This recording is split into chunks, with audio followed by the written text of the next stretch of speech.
So for someone who's just tuning in, who's not up to speed on where we're at in this conversation right now, we're not talking about differences in Jesus being God, Right. in theology that saves. Right. We're talking about nuances, sentence structure, flow, Greek wording, Right. that type of thing. And so either one's going to get you to heaven, I guess, for lack of a better term, as far as theology goes. Right. I can prove that Jesus is God out of an NIV and out of a New King James. Right. Truth set free. Uncut.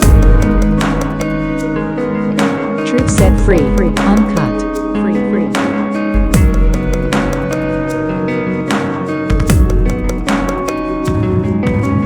Truth Set Free podcast. All right, welcome to the True Set Free podcast, episode number 3, Unpacking Theology. I'm Matt Lewis. I'm here with Pastor Steve Winery. We are trying to build on basically a foundation or a stepping stone on why the Bible is true, how to go through understanding it. We went through the canon of Scripture, textual criticism, and a whole bunch of things in the first couple episodes. We're now going to move, and we ended last episode number 2, into Bible translations. And so, Pastor Steve, there's a lot that you could talk about here, going back to just the original manuscripts and how those build, and then getting into translations that people can go into the bookstore and buy for themselves. Different people use different things. And so go ahead and start us off there, and then we'll just get into it as far as Bible translations go. Okay, well, one of the things that people ask about is why we have different translations of the Bible, and why different translations read differently, issues like that. And some of this has to do with sometimes it has to do with having a better understanding of the languages themselves. So between the King James Version and some of the modern versions in the Old Testament specifically, there are some translational differences because we've dug things up, basically. And so we know some things about the language that we didn't know when the King James was published. And New King James usually takes care of that. When you're talking about the text of the Old Testament versus the text of the New Testament, the text of the Old Testament, everybody agrees on it as far as what the Hebrew is. Right. And so what we use is what's called the Masoretic text. And so translational differences in the Old Testament will have to do with either archaeology and having a better understanding of what ancient words mean, or it's going to have to do with the philosophy of translation. And so we can get into that, but generally speaking, if I'm going to use my Bible for study, I want a word-for-word translation. So one word in Hebrew, one word in English, and if it's not doing justice to the passage, then I can flesh that out with lectionary or lexicons and Bible dictionaries and things like that. So one word-for-word translation is always going to be the best for studying. Okay, so for the Old Testament, those are the issues between translational differences. When you get to the New Testament, though, it has to do with the Greek text. And so we have over 5,800 Greek manuscripts of the New Testament. And what that means is handwritten copies of the New Testament. And so those are either we either have full copies of the New Testament, or we have fragments, partial copies of the New Testament. One of the things that took place in the late 1800s was there was a revision of the New Testament in the 1880s, and it was a controversial revision, basically because of the attitude of the two guys who were leading it, Westcott and Hort, and their attitude towards the text of the New Testament. So when you're looking at manuscript copies of the New Testament, you have basically two things going on. The vast majority of them are read pretty much the same, and I'm painting broad brush here. Sure. It's called the majority text, or the Syrian text, or the Byzantine text. It's well over 99% of the texts of the Greek manuscripts of the New Testament. It's a large percentage. Well, obviously, it's a huge percentage of the Greek texts of the New Testament. That is the basis of the text of the King James Version and the New King James Version, specifically. Then you have... Okay, on that majority, is there a timeline earlier or later that those texts fall into? Yeah, that and we know? That's the next point I'm going to Okay. make. And so there is the majority of the texts of the New Testament, Greek texts of the New Testament, and then there is the age of the texts of the New Testament. And so, for example, when you're talking about the earliest full manuscripts that we have of the New Testament, they are, for example, the Sinaiticus and the Vaticanus, and then the Alexandrinus. And so the ages, the dates that are assigned to these are like Vaticanus and Sinaiticus are somewhere in the middle of the 4th century, so that's the 300s, so 325 to 350. And then Alexandrinus is about the middle, early to the middle of the 5th century, so that's 425 to 450, right in there. Different guys give different dates for this, but that's basically where they're at. And then when you're talking about the majority texts, they come later than that.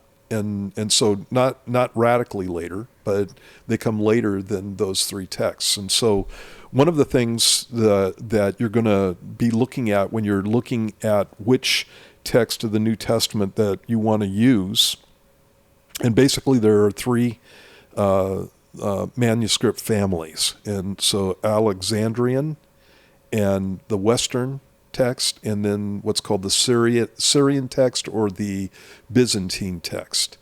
The Byzantine text, again, is that majority text, the 99% of the text of the New Testament. And those were the texts, the Greek texts that were used by the Greek-speaking churches in the Eastern Roman Empire. Okay, and so it's basically the Bible of Greek-speaking churches from the earliest times on. That's the Bible that they used, the New Testament that they used. Obviously, when you're going back, and we talked about this when we were talking about the validity of the New Testament, earlier is better. And so the idea is that we want to get to closest in time to the writings, the original writings of the New Testament. Okay? Right. And so that would be what we would be looking at. And that's one of the things that when I first became a Christian and I was looking into these things that I landed on. Obviously earlier is better because you have less time for copyist error and for people, muddling with things, and that kind of situation. And so you would think that the earlier you get, the better you get with the text of the New Testament. What I found out later is that there's problems with the text of Sinaiticus, for example, because, and that's the one that I want to mainly point out, because that is the one that is the go-to for the texts of the New Testament when you're talking about modern versions. Okay, and the problem with it is there are all kinds of spelling errors. There are all kinds of grammatical errors. There are all kinds of basically what a copyist would do is when there was a problem with something in the text of what he was copying, he would put a note in the margin.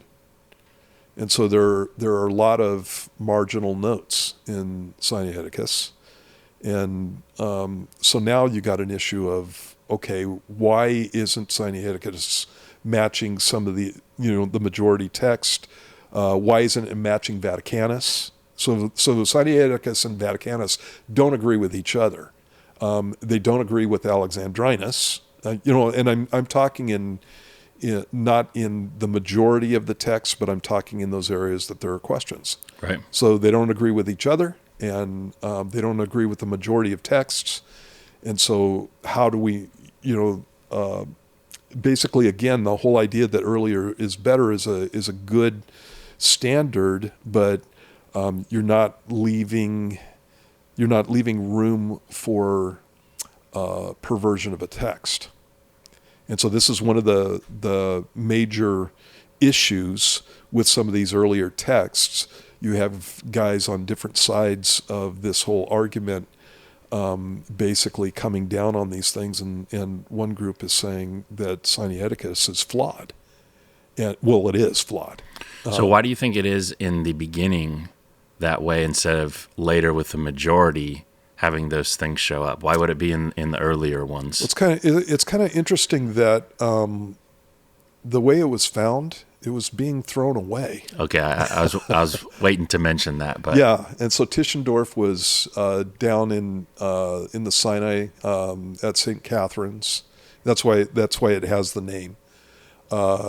And there was a monk that was tossing the text. And they found it in the dumpster. Yeah, they found it. They found it in a trash can. Yeah.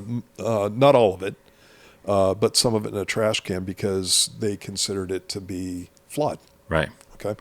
In law enforcement, we call that a clue. Yeah, that's a clue. Yeah. And so, but it is earlier. It is early, and so it's not worthless. Sure.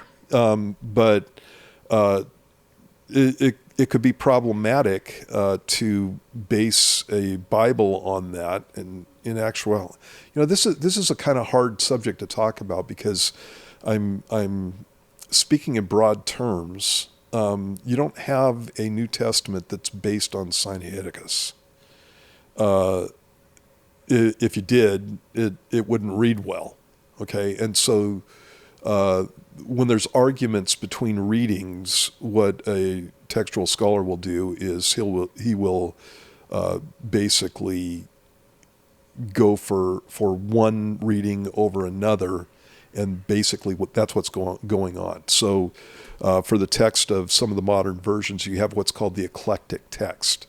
And it's going to be a combination of Vaticanus, Sinaiticus, and Alexandrinus, along with some majority text readings. They're basically putting it all together and trying to come up with something that they think is the most accurate based on their philosophy of textual criticism. Right.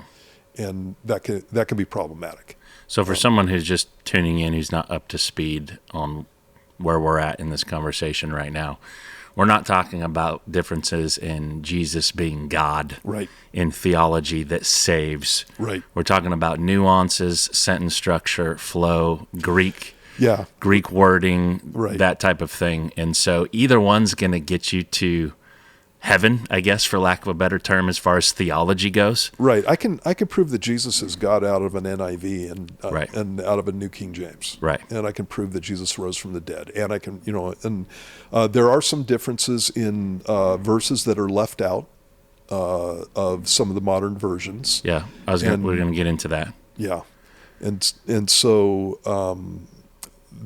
again, that can be an issue in certain places, but again, it's not a doctrinal issue in the sense that we have some major question about one whole set of Bibles leaves out the virgin birth, right, or something like that. It's just it's not that kind of issue. So said another way, we're trying to figure out which translation is best, right, not which translation is true. Right, exactly. And so when you're talking about some of the modern versions, they bracket Mark 16:9 through 20. They bracket the pericope of the woman caught in adultery, and They will change some verses, like for example in 1 Timothy 3, it talks about in King Jimmy. It talks about, that's what I use for King James. King James version and New King James state in the passage, God was manifest in the flesh. And when you go to the modern versions, they say he who was manifest in the flesh. And so there's some differences in passages that cause people to just have fits.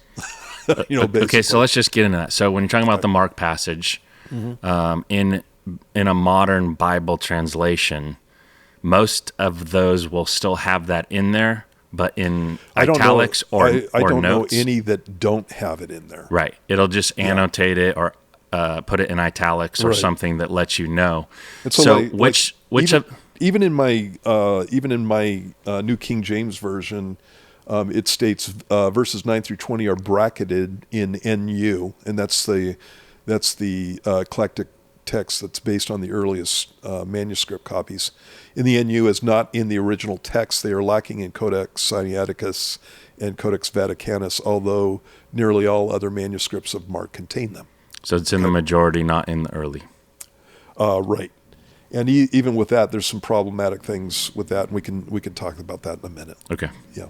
So what were you gonna say? Well, just the fact that all the Bible translations have in there just annotates it. What people do, and it's the internet firestorm of the Bible was taken away or added to, and they try to go through the telephone game that you can make it say whatever you want because people are playing games with it, and they don't take the time or are not interested in delving out the reality of why it's there and why it's not there. Right. And as I said, the woman caught in adultery is in every Bible, and in the same place in Mark chapter 7 and 8, and the Mark 16 9 through 20 is in the Bible. They're just bracketed, or they're annotated in the passages, not being in the earliest manuscripts. And to your earlier point, if you take out the woman caught in adultery, are you still going to have a solid theology? Yeah, exactly. And the answer is yes. Yeah. Yeah. And so, the question is, in some Bibles, these passages are taken out altogether, or they're moved to a different area in the Bible. So, for example, woman caught in adultery in some manuscripts are at the end of John, for example. And so it's got a very early tradition as to being a story that was accurate. It's just a matter of argument as to whether it should be placed in that passage in John, from John 7, the end of John 7 into John chapter 8. And so it's an argument. Right. Okay. So back to Westcott and Hort. Yep. These guys went with the attitude that earlier is better. And so we need to, they wanted to do a revision of the King James Version. This took place in Great Britain. And basically, they got the scholarly world to go along with them, and they wanted to base the new Greek text for the New Testament on these earliest manuscripts. So Sinaiticus, Vaticanus, Alexandrinus. Well, in doing that, they had to do something with the majority text, because again, you're talking about 99% of the New Testament manuscripts are of the Syrian type. Okay, and this brings up some other issues, and it has to do with geography. Again, when you're talking about the Byzantine text or the Syrian text, you're talking about the Eastern Roman Empire, basically, the Greek-speaking countries. And when you were talking about the Alexandrian texts, and that's Vaticanus and Sinaiticus, when you're talking about those texts, you're talking about Egyptian texts. You're talking about texts that specifically come from Alexandria. And to your earlier question, why would you have an earlier text that was messed up? A couple things were going on during the period of time that we're talking about. One of them is there was a lot of Gnostic influence, and so there are some issues with Gnostic writings and things that Gnostics would be prone to doing, and they had no problem messing with the text of the New Testament. And so there are issues that come around that. Could you give us just a brief insight into Gnosticism and what Paul's dealing with in the New Testament, just in a nutshell, their agenda? Their agenda was combining Greek philosophy with the New Testament theology. And so Gnosticism has the idea that, oh gosh, it's so boring, you guys.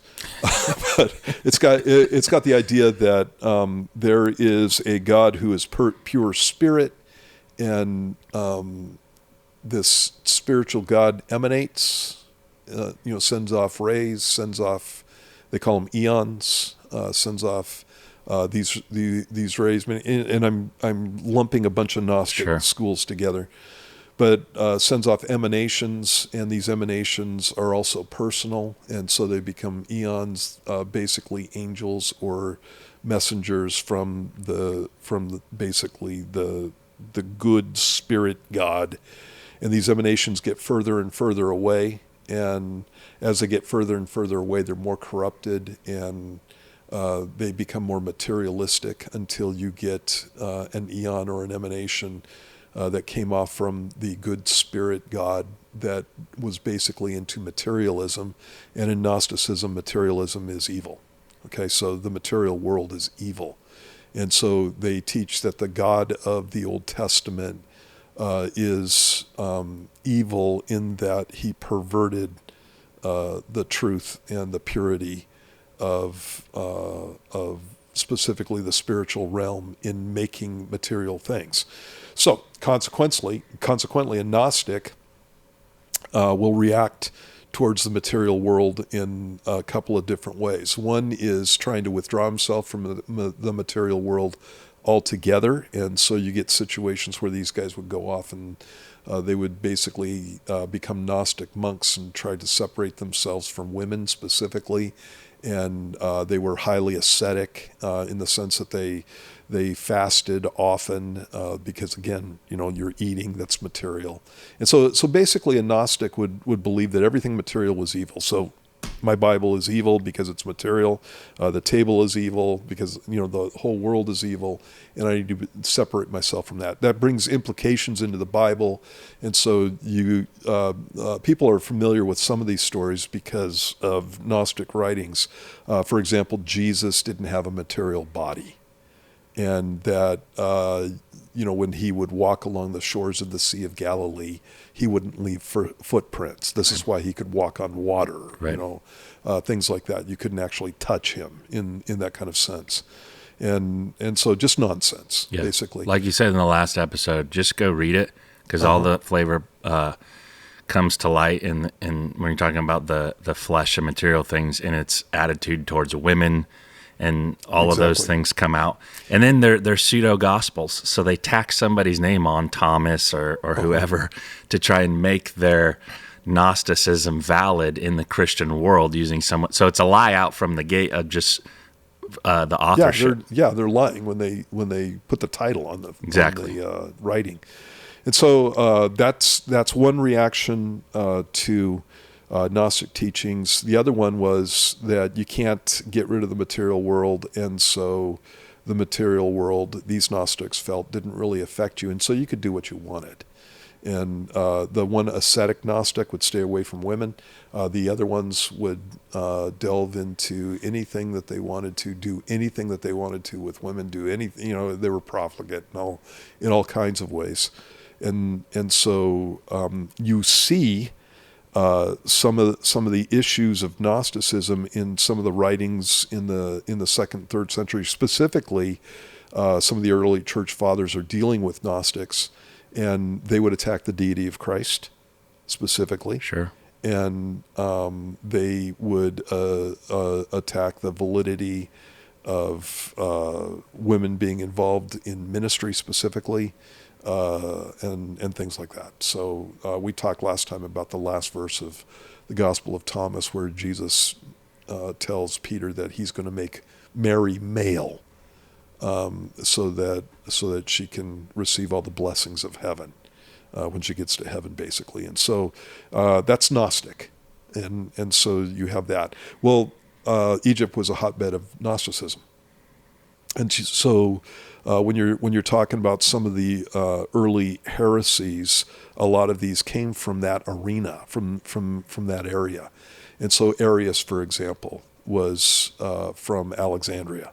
And so he brought in the Arian heresy that the church took care of in the 300s and in the 400s. And so that's the idea that Jesus is a little God and the Father is a big God, right, basically.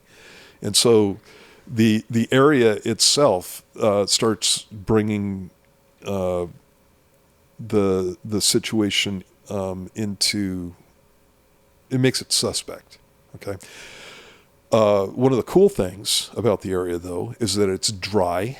It has almost no humidity. It's a desert area, and so that helps to preserve manuscripts. You can have them literally buried in the ground and dig them up, and they'll be preserved because there's no moisture.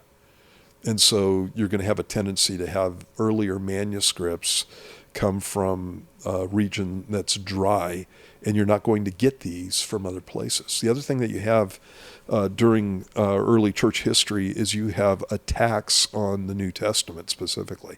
You have attacks on Bibles.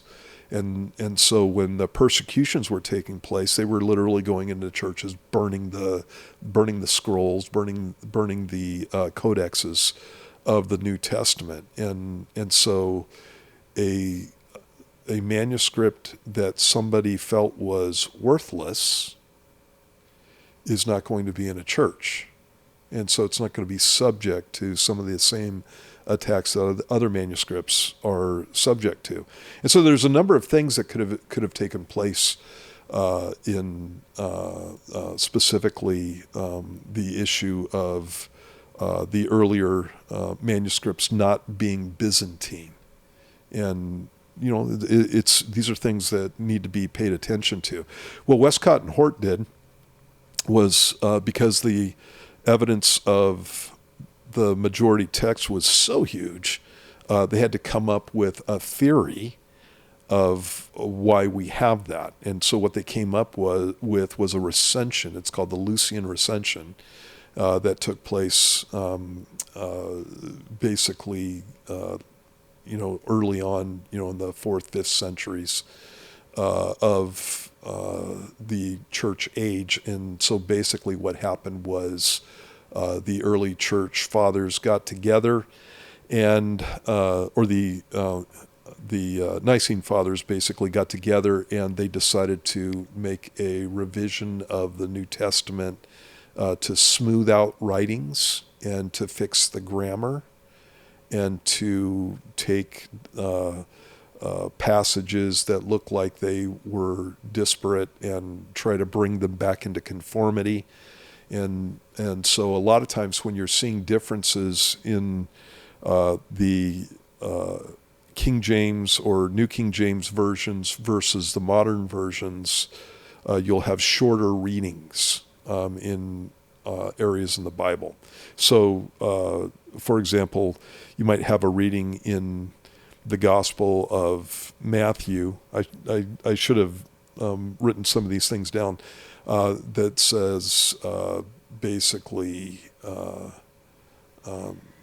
something along the lines of Jesus is Lord of all in one passage, and you go to another gospel, and in the New King James Version it says exactly the same thing. Jesus is Lord of all, while in a more modern version it would just say Jesus is Lord. And so they make that a situation where a copyist came along and saw that there was a distinction between the two texts, and he felt the freedom to add the extra words into another gospel. And so basically what they decided was that there were these recensions where they smoothed out the text so that you got correct spelling and good grammar. as far as the Greek goes. And did you say that? What council was that they said adopted that or made those changes? There is no council. They made it up. They made it up. And what year are we talking about with Wesley and Hort? What year did they come on the scene and start doing this? This is in the they started doing it early on, and so probably in the 1850s. But by the time they got to the 1880s, this is what they had convinced guys had taken place. So some group of people had gotten together and decided that they were going to do a recension, and they were going to fix up the text of the New Testament again to make the spelling correct and the grammar correct. Okay, so now I've got an immediate problem. Sure. And this is what happened to me when I went through and started looking at this. We have an issue with the New Testament, Greek Testament, or Greek manuscripts of the original is literally inspired by God. And so God doesn't know grammar. Yeah. And God doesn't know spelling. And the guys who are putting the New Testament together and passing out these documents, even if you leave out the inspiration of the Holy Spirit in a situation like that, these guys were such dullards that they were going through and using bad Greek in passing these things out. And I'm not totally over the top on my OCD, but I am one of those guys that when I'm writing a text, I like it to be correct English. Yeah. I have a hard time having Paul the Apostle being a guy who doesn't care about Greek grammar.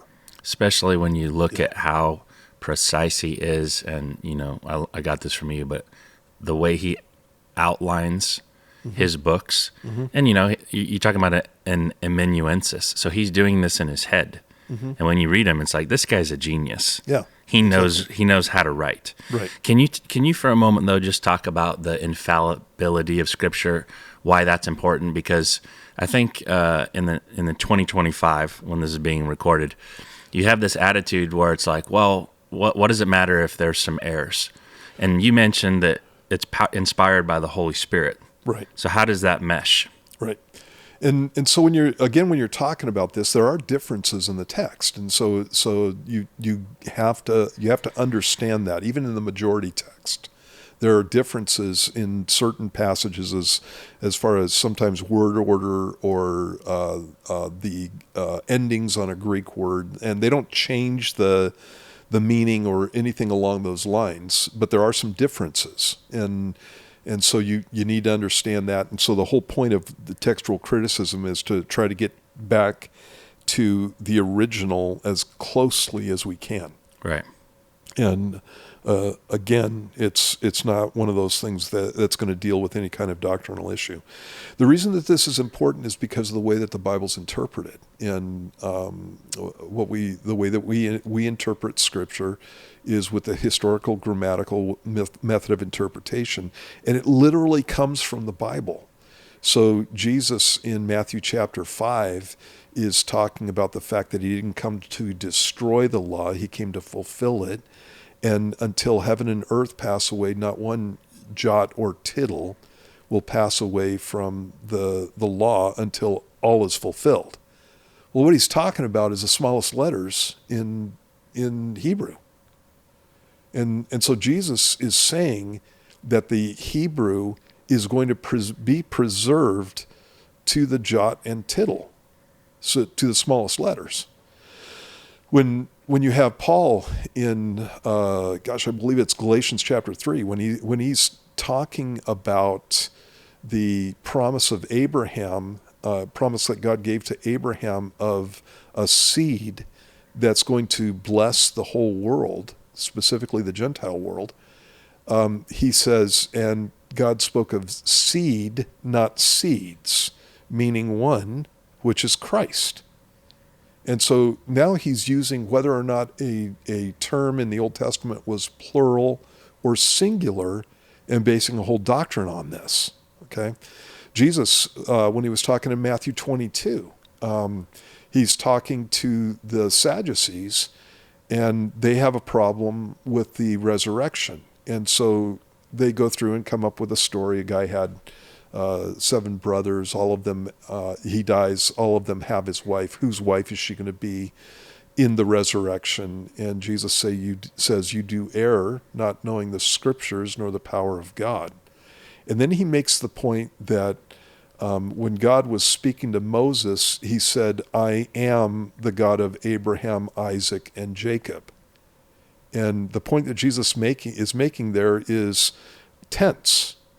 It's in the present tense. I am the God of Abraham, Isaac, and Jacob, not I was the God of Abraham, Isaac, and Jacob. And Jesus makes the point that these guys are still alive. And so as you go through and see how Jesus interpreted the text of the Bible, how Paul interpreted the text of the Bible, it's every word, every letter, even tenses are inspired by God. And so you can't play fast and loose with the text of the Old Testament or of the New Testament. You're going to have major problems. And the idea that God cannot preserve the text of the New Testament is just nonsense.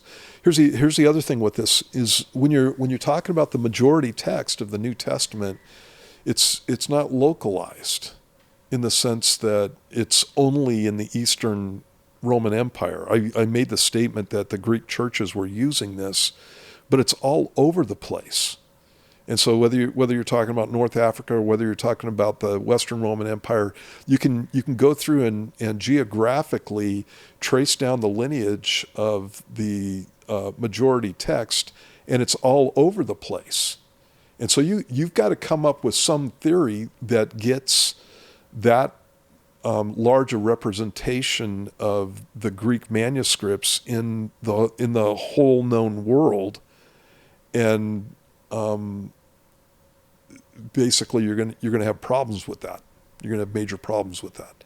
And so these are some of the arguments that people who go after the majority text use in this kind of situation, where with Westcott and Hort they came up with a recension that was totally fiction. Never happened. And so it was the basis of the revision that we can't use the text of the majority text because that was the subject of a recension that took place in early church history. And so it's nowhere near the majority text, or nowhere near the autographs or the original documents. And so we have to go with these others, Alexandrinus and Vaticanus. One of the problems with this, and Sinaiticus too. One of the problems with this is, for example, the text of the Gospels of the Alexandrinus is Syrian. It's Byzantine. And so even in the 400s, in one of the major early manuscripts of the New Testament, you have a major representation of the majority text in the Gospels in Alexandrinus. And so these are things that the guys don't tell you in this kind of situation. Let me I've got a quote here by a guy named Thiessen, and he said this this has to do with another manuscript tradition. It's not Greek, it's Syrian or Syriac. It's the Syriac Peshitta. And he says this Peshitta was formerly regarded as the oldest of the Syrian versions, but Burkitt has shown that it is in reality a revision of the old Syriac made by Rabula, bishop of Edessa, around the year 425. This view is now held by nearly all Syriac scholars. The text of the Peshitta is now identified as the Byzantine text, which almost certainly goes back to the revision made by Lucian of Antioch about AD 300. All of that is fiction. No kidding. All of it is fiction. There's no reality to any of that. And so one of the things that Westcott and Hort had to do was the Syriac is a version that comes from the 2nd century. And so we're talking the 100s. And it's a translation from Greek into Aramaic. And so it's one of the best testimonies to the fact that the majority text was something that was early. And what happened was they went through and they came up with this whole idea of the Lucian recension in AD 300, which never existed. And then they took off with this and came up with this idea that even the Syriac had a recension, and there was no evidence for this anywhere. And it's specifically used to get the majority text out of the way in textual transmission, and so this is all problematic. Okay, now this is what Westcott and Hort did. Thiessen is early also, and that's what they did. And all of this has been recognized as being false now. And so there is no Lucian recension, and nobody argues that anymore, who are coming from the position that the earliest texts are the better texts and that we need to use this. And so basically the argument to get the revision that used the earliest text was this whole thing with the Lucianic recension. And now we know that the Lucianic recension is false. There's no evidence for this at all. And yet the results of that argument are still being used in scholarly circles. It doesn't make any sense. Right. Okay. One of the things also that is encouraging about this whole thing, because I don't want to just pick on these guys. Sure. But one of the things that is encouraging about this is that when you look at the text, the modern text of the New Testament, there are basically revisions of that go on periodically. And so I think we're on Nestle Aland. I think it's version 29 or something like that. Maybe even further than that. I haven't looked at this in a couple of years. And so this is 29 different times that they've gone through and they've revised what's called the eclectic text. And the revisions almost always go towards the majority text. Really? Yeah, almost always. It's almost exclusively. They go towards the majority text. And so some of the radical changes that these guys came up with earlier on have been taken out of the more modern versions and gone back to a more King James-like text. And so, I kind of think that God knows how to do Greek. I kind of think that He knows how to spell. I kind of think that the apostles would be careful in their writings, and so that makes me lean towards the whole majority text type.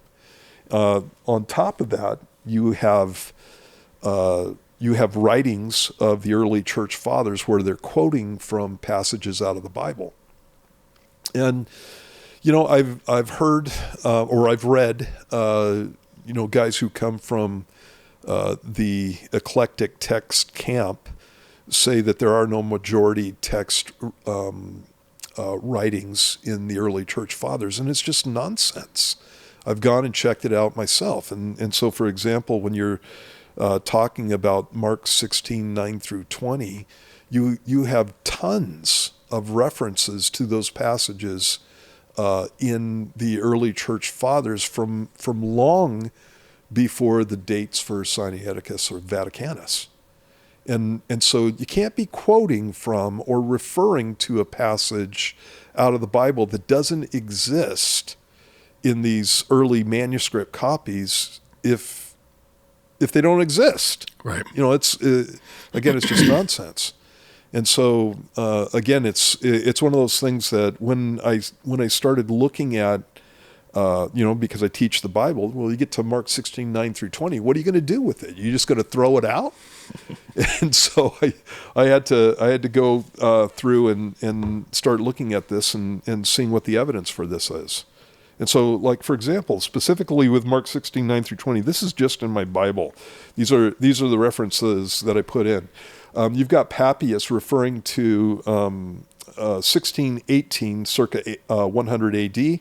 Justin Martyr, in his first apology, quotes 1620 in 151 AD. Irenaeus in his third book against heresies, is quoting 1613 and remarks on it in 180 AD. Hippolytus, 1618 through 19, in 190 AD, in the same period of time, he refers to 1619. Vicentius quotes two verses in the Second Council of Carthage in 256 AD. The Acts of Pilate, which is an apocryphal work, quotes 1615 through 18 in the 200s AD. The Apostolical and it goes on. And all of these dates are before 325. And so they're quoting from something that Sinaiticus says doesn't exist. And then on top of that, you've got the text of Sinaiticus itself, and also Vaticanus. So check this out. I'm gonna bring this up on my computer here. Okay. So this is this is the manuscript. We're cutting to the screen over here, Mike. Of Sinaiticus, and let me zoom in here. Okay, first off, this is the end of Mark 16. Let me get this over here so you can see it. This is the end of Mark 16 and the beginning of the Gospel of Luke, and so you see here that there's a gap. Right there. There's an open space. There is not enough room in there to get Mark 16, 9 through 20. And so this ends at verse 8. Okay? One of the things you'll notice here, though, is that when you start looking at the text itself, when you look at the second column here, look at the second column on the top, mm-hmm. and look at the third column on the top. You see a difference there? Can you see it? So tell me exactly what we're looking at. The second column on the top. Those are all Greek letters. Yep. They're all Greek unsealed letters. And then look at the third column on the top. Do you see a difference there? I don't know what I'm looking at. Okay. The difference is the number of letters. So second column on the top, you've got 11 letters and a mark that's used there to connect words. And so you have a total of 12 spaces there, while if you look over to the right, you got a total of 15. Okay. Okay, so what happens is right around just below the first column, there at the top, just below the top there, all of a sudden the scribe starts spacing out the letters. And if he packed them in the same way that you see over in the third column, you'd have plenty of room for Mark 16, 9 through 20. So even though it's not there, there's an indication that there was something there and that the writer spaced things out. Yeah. Well, when you're looking at the second column, what's with the, line, what would that be?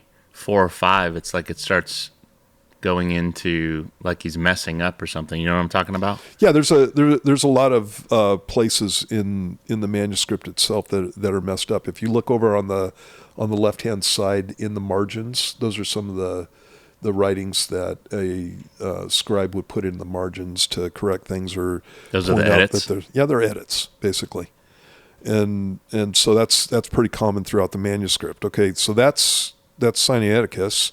Check this out. This is Vaticanus. Okay, so there is a space, and this again ends at Mark 16:8, and you see the rest of the second column is blank.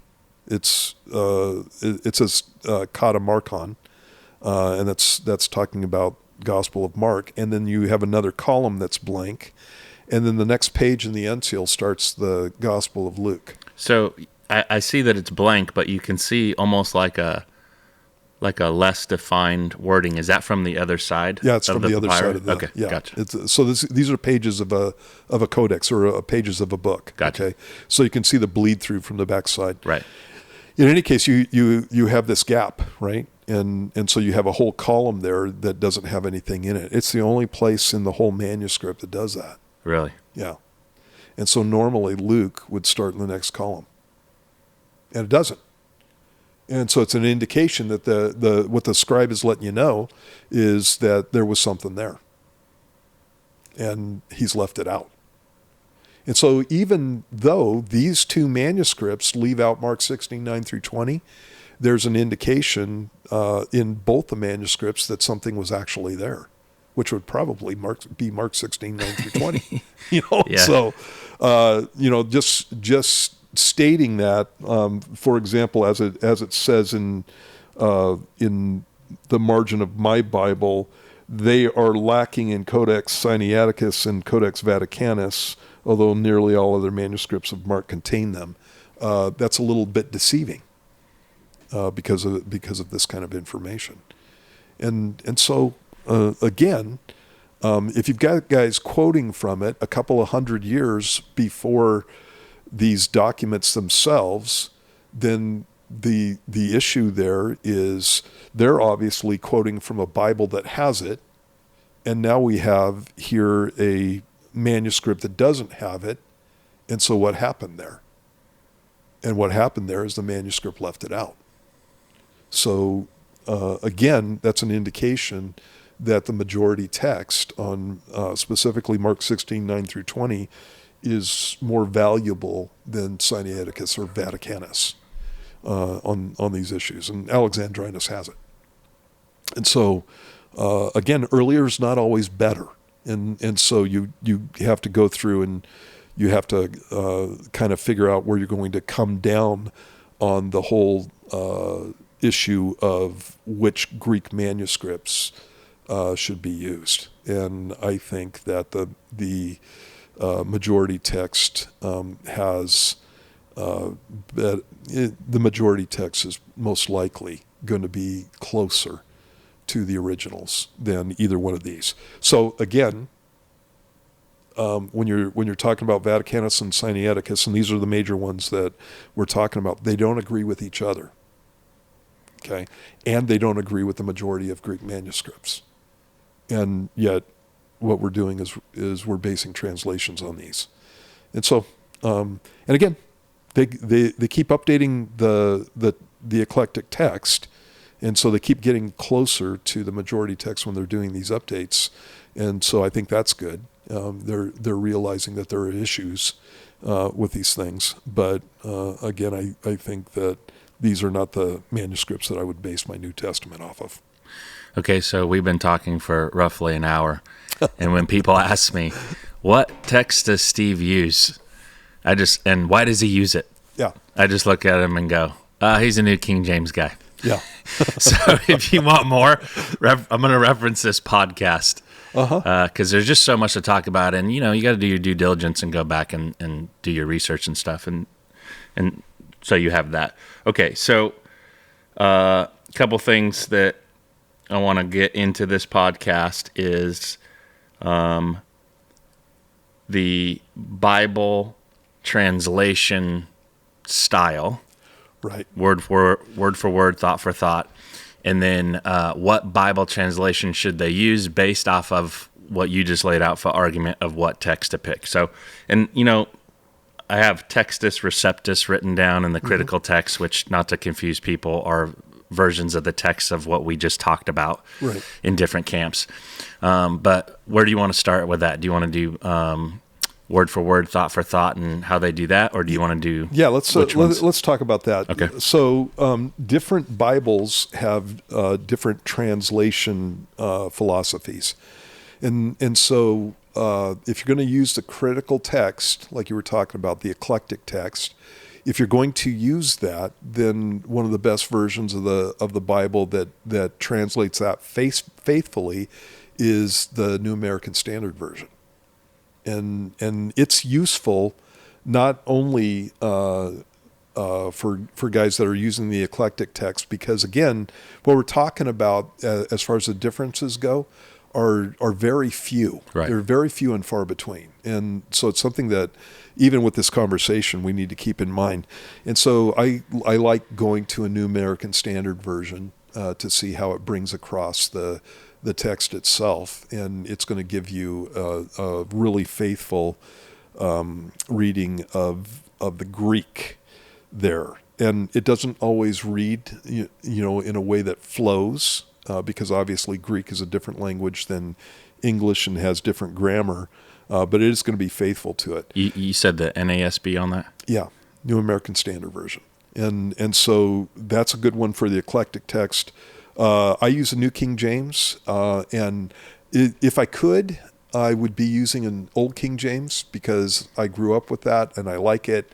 But a third of my Bible study was always explaining the language. Right. Right. And so conversation doesn't mean conversation. Yep. For example, as the English language has changed since the 1600s. And so there's a lot of stuff about the King James Version that I like as far as the way it brings things across, that kind of stuff. New King James, I think, is superior in as far as modern English goes, and as far as some of the issues that have to do with archaeology and updating the Hebrew language and things like that. It's got, every version has its issues. And so you could pick apart anything, but the guys who are going through and they're giving you a word-for-word translation, one word in Greek into one word in English, are doing their best to do that, are being faithful to the text. Right. They do that. A more modern version for the eclectic text would be the ESV. That's a good version, and they do a really good job. But again, word for word. Okay, and so if I'm formal equivalence is the fancy term for that. Yeah, normal equivalence. Yeah, exactly. And so that's what you want pretty much. I want a Bible that identifies when they're changing the translation for clarity. And so in my New King James, for example, if they're adding words in English that help the Greek to be more clear, they'll italicize them. Okay, and so I like to know that from the get-go. And so those are things that I'm paying attention to. And so if you're gonna study out of your Bible, you want a word for word translation. Okay, then you have Bibles like the NIV, and so the NIV is, I would never use the NIV for a study Bible because the translation philosophy is that they're not going word for word; they're trying to bring across concepts. And so it's more of a thought translation, and so. So I was going to ask you at this point, why is it in like the bulk of my commentaries, and the commentaries are, they're doing deep dives, are using NIV? Why is that? I think it's because of when the commentaries were written, Okay. And so NIV became very popular in the 1980s. And obviously that would go on into the 90s. And so the people are using NIVs, and so the commentator would use an NIV to bring that across. But in my commentaries that actually use the NIV, they're faithful to go through and let you know that in certain passages, the NIV just threw this interpretive thing into the passage, and it's not actually what the Greek says. Right. I see that all the time. I'm like, well, why are you using the NIV? But I guess it's because it's what the people are using at that time. Or whatever. And so the NIV is useful. And so bringing across the thought many times is a whole lot better. It can be a whole lot better than just a word-for-word translation, because you're bringing across idioms and things like that. And so a little boy in the old King Jimmy in the Old Testament is he who pisseth against a wall. That's not something that you generally want to use in church, right? Yeah. Where an NIV or a more modern translation will just call him a little boy. Yeah. or things like that. So the first Bible study that I went through was a guy named Chuck Missler, and he would use the King James Version. And the term for donkey in the King James is ass. Right, yeah. And so he's reading along, and I'm like, what did he just say? And there's all these terms. Asshole!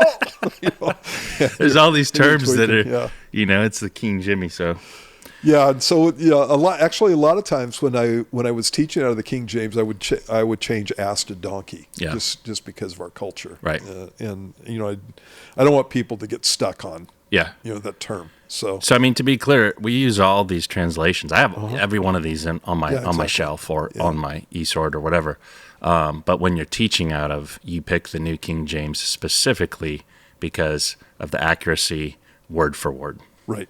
So I want a word-for-word translation, and I default towards majority text style reading, Byzantine text reading, and that's why I use New King James. Okay, so an NIV is great as long as you know the translation philosophy, and so you just got to know that.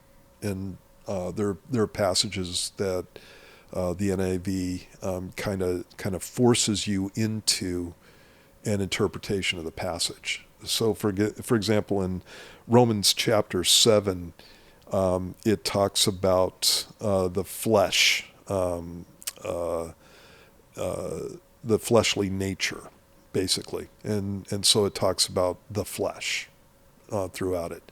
And so you have modern translations that will translate that the sinful human nature, and flesh can be referring to sinful human nature, and it can be referring to man's own powers and own desires, and not necessarily something that's sinful.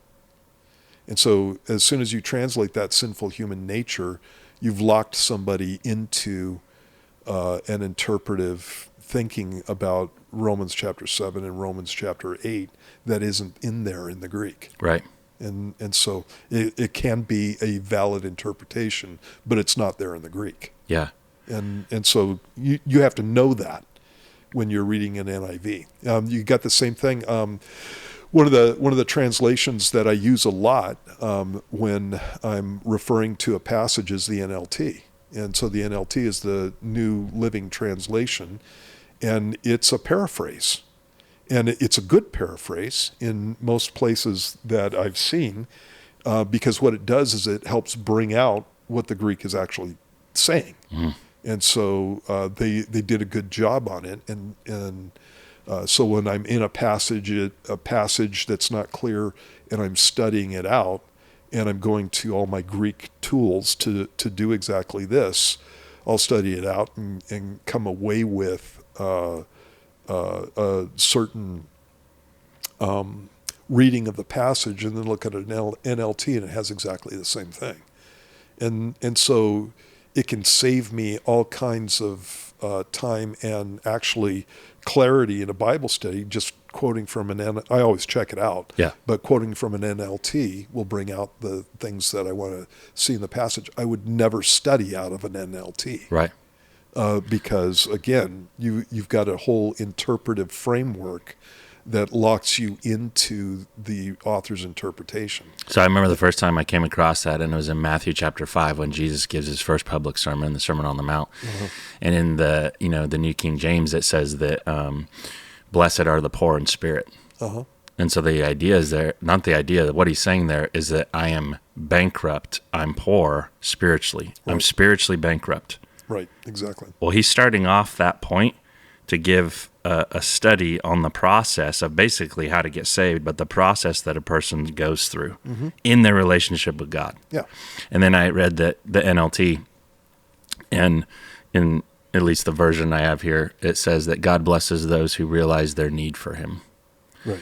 And it changes it. And in fact, I think there's, I don't know if can be different ways that different NLTs say that, but I vaguely remember that the one NLT I was reading says that blessed are the poor.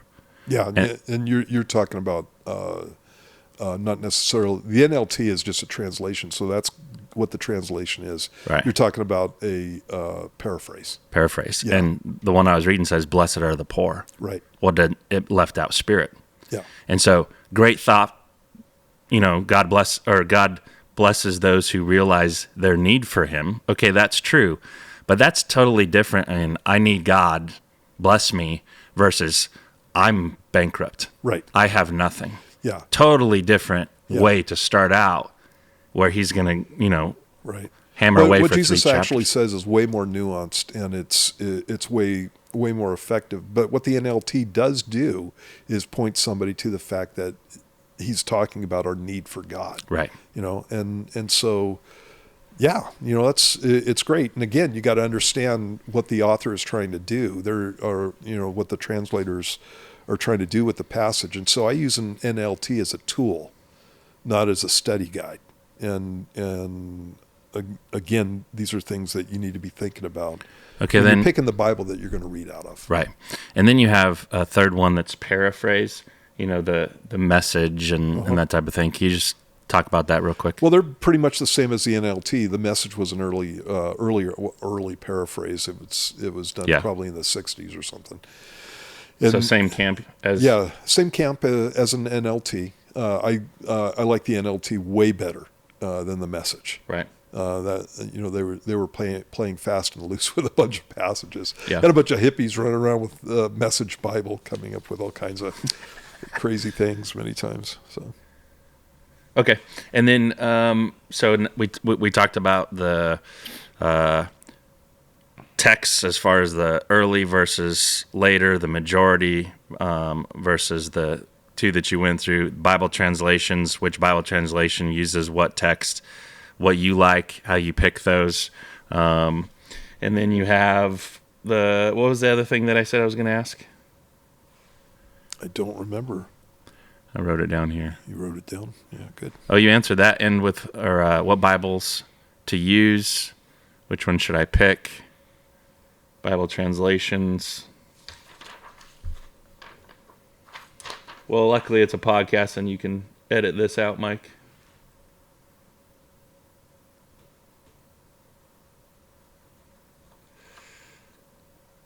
Yeah, I mean, that's all I had written down. Okay. So do you want to end on a specific...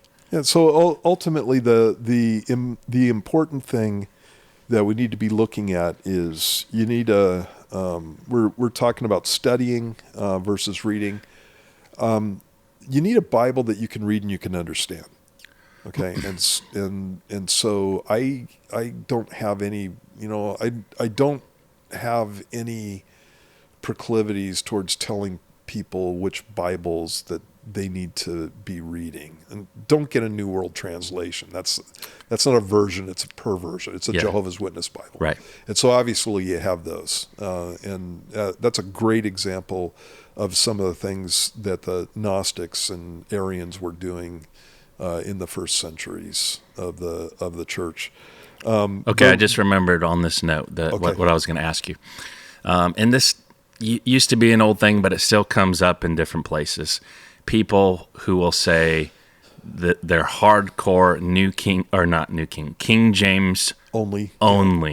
And if you don't, it's like the godly translation. And if you don't use that, you're a cult. You're not of God. You're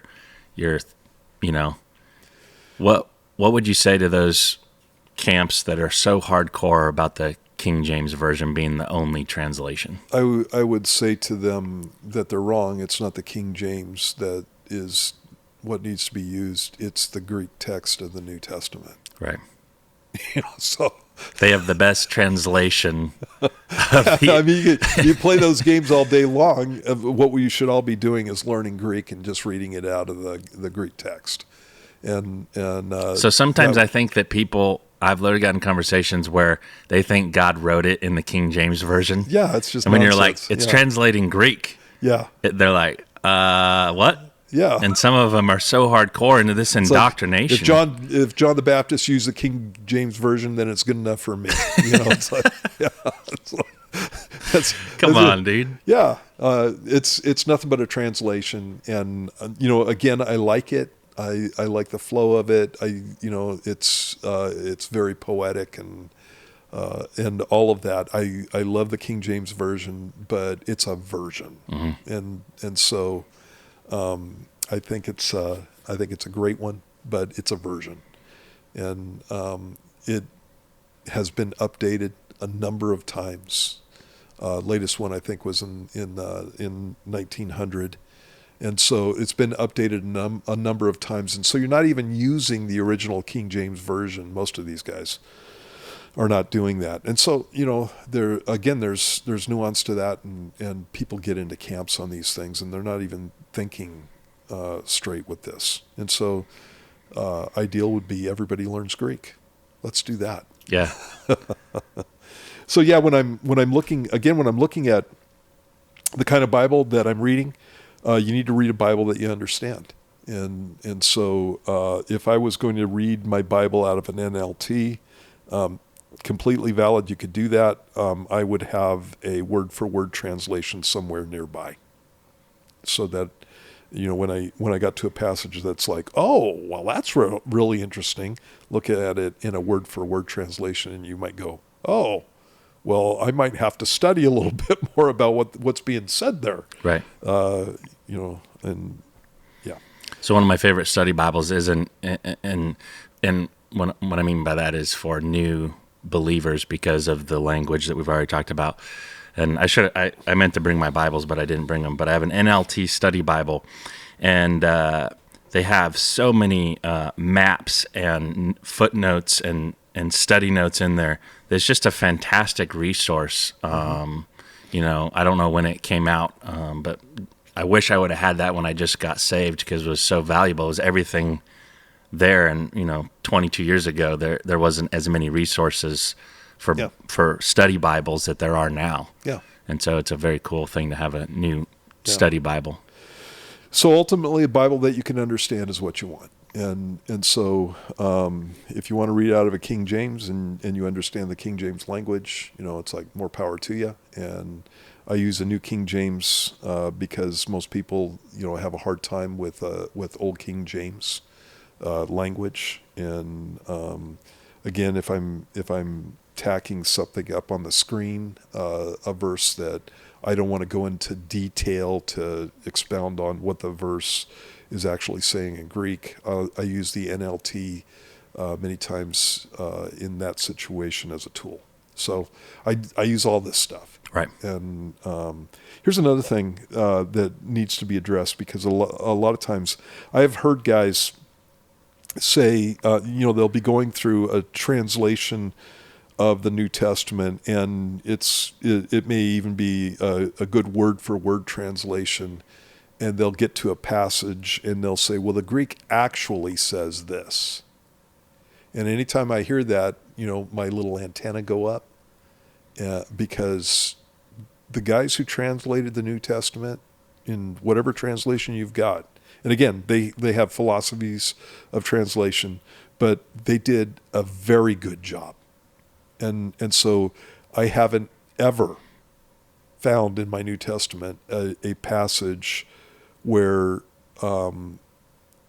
they just changed the word or changed the meaning of a word or that kind of thing. You can trust the text of the New Testament when you're again going from a word for word translation, and there's a little bit more checking out that I'm going to be doing with an NIV or an NLT. But those guys are not trying to trick anybody, right? In situations. There are passages that when you read the Greek terms, the Greek definitions of the terms help me out. So one of my favorite ones is every time the term gentleness is used. Well, I've got a definition in my head of what gentleness is. And that's, somebody coming up and petting my face. I always think of a little girl I knew when she was growing up. She liked to sit on my lap and pet my face. That's my definition of gentleness. Well, when the Bible tells me I need to be gentle, I don't want to pet your face. And then Please no. Then you look up the Greek definition of it. You find out that what it means is fairness. It means just basically being right with people, that kind of thing. Doing the right thing by them is what gentleness actually means. And so, there can be things like that. But overall, when you're looking at your translations, you can trust them. Yeah, you can open up your Bible in the front part too, and they'll talk about the group that translated it. It's not just one person. Right. There's communities, there's groups of scholars that got together for the translation. They'll tell you the text, a lot of the words, and you can kind of basically see the agenda is what I'm trying to say on they will tell you interpretation. Exactly what their philosophy Exactly. of translation is. Philosophy. They'll tell you. Right. They're not hiding anything. So Okay, so last thing, in the New King James, you have different Bibles. I do the Thompson Chain is one I use. I think you use the Open Bible. You want to just tell them why you picked that one? You know what? This is probably my 10th Bible, and so I switch between Open Bible and Thompson Chain. Oh, you do? Yeah. So my last Bible was a Thompson. Okay. Yeah, and I just like them. They're Bibles that I glommed onto when I was a young Christian. I like the study tools. The reason I went with a Open Bible, I don't even know if they make them anymore. But the reason I went with an Open Bible, I'm trying to take care of this one.